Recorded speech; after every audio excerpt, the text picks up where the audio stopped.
Muito interessante a forma como esse assunto foi abordado. Eu cheguei a achar que seria difícil encontrar alguém para essa reportagem que falasse tão abertamente sobre a questão. Encontrar um equilíbrio entre vida pessoal e profissional é sempre muito importante. Mas é fato que dissociar uma coisa da outra é quase impossível. É inevitável que você não pense em um momento só seu, sobre aquele projeto que está envolvido, sobre uma melhora na sua performance. Há um grande filósofo chinês, Confúcio, que disse algo que você certamente já leu ou ouviu. Escolha um trabalho que você ama e você nunca terá que trabalhar um dia sequer na vida. Esse é o objetivo e o sonho de qualquer pessoa. Quando atuamos ou temos uma profissão em um local com o qual nos identificamos e sentimos prazer. Não se trata apenas do reconhecimento, do salário, mas uma verdadeira carga de serotonina, que é o hormônio da felicidade todos os dias. O que elas buscam agora é a valorização profissional. Não pode haver discriminação. Não pode a mulher ganhar menos, não ser respeitada e nem ouvida. Mas alguns bons exemplos podem mostrar que essa situação vem mudando. Ainda que lentamente, é verdade. Confira na nossa reportagem. Abandonaram o marido, os filhos e as funções da casa.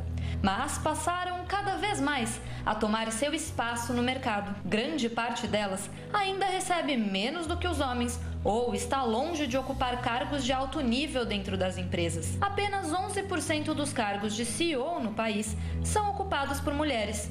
Nos conselhos de administração, a participação feminina cai para 7%. A pouca representatividade não está ligada à falta de capacidade feminina. A baixa presença das mulheres se deve às barreiras sociais que ainda persistem. Por mais que uma evolução seja visível, a igualdade de gêneros ainda é considerada um tabu em muitas organizações. Pesquisa da Câmara Americana de Comércio, realizada em 2016 com 350 empresas, mostrou que 76% delas ainda consideram a equidade de gêneros um grande desafio. A boa notícia é que as companhias têm se esforçado para mudar esse cenário. Políticas de melhores salários e benefícios para as mulheres, além de formas de conciliar a carreira com a família, têm sido amplamente discutidas e implantadas. Nesse processo, o papel do setor de recursos humanos é essencial. Cabe à área criar programas de desenvolvimento para a carreira das mulheres na liderança e formas de engajar as equipes, a fim de promover a igualdade.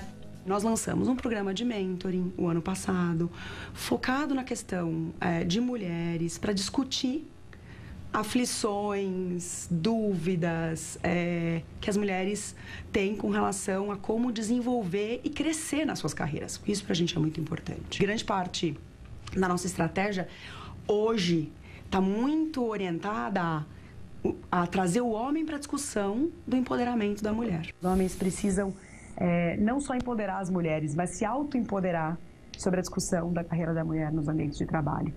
A transformação ela vai se dar, claro, pelas mulheres e pelas experiências positivas que elas vão gerar nas organizações, mas também vai se dar em grande parte pelo posicionamento dos homens e engajamento dos homens com relação a essa questão da carreira da mulher. O trabalho em prol da igualdade de gêneros tem rendido bons frutos. A gente tem um case interessante de uma brasileira que trabalhava na Monsanto aqui, que foi fazer um assignment internacional e foi convidada para assumir a posição de CEO para um dos nossos hubs. O nome dela é Letícia, ela é par do Rodrigo na estrutura de liderança sênior da Monsanto. Meu processo de ajustamento cultural na Europa foi muito fácil e eu ganhei credibilidade muito rápido, mas também pela minha trajetória de sucesso e pelo fato de eu já estar vindo de uma posição de liderança de destaque dentro dos Estados Unidos. Então, aí eu acho que quando você chega num patamar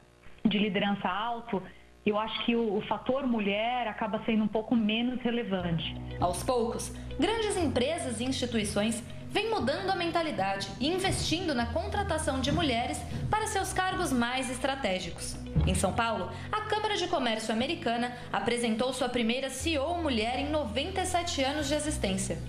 E hoje em dia as mulheres estão muito melhor preparadas, inclusive até diria do que os homens, investindo muito nas suas carreiras e na agregação de novas competências. A principal mensagem nessa escolha é que, em primeiro lugar, as mulheres podem ocupar postos de liderança.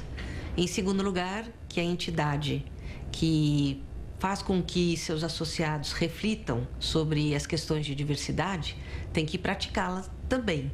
Então, eu acho que essa escolha obedece a esses dois temas.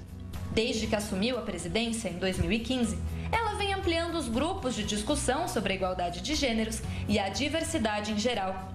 Ela também tem investido em eventos e outras ações com o objetivo de estimular o debate dentro das empresas sobre essa causa. Nós fizemos o nosso primeiro Fórum da Diversidade, ampliando essa discussão o ano passado e, com relação às atividades anteriores, nós tivemos um crescimento de público fantástico, quase 300% a mais de público, o que mostra que é uma discussão que tem um crescente interesse por parte das empresas. Ao contrário do que muitas organizações pensam, criar um ambiente inclusivo e igualitário para as mulheres não é assim tão complexo.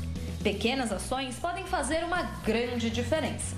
Começar a entender, desde a seleção, que as mulheres precisam fazer parte do pool de candidatos, que é oferecido para os líderes entrevistarem, numa igualdade de oportunidades, né? Então, num percentual igual.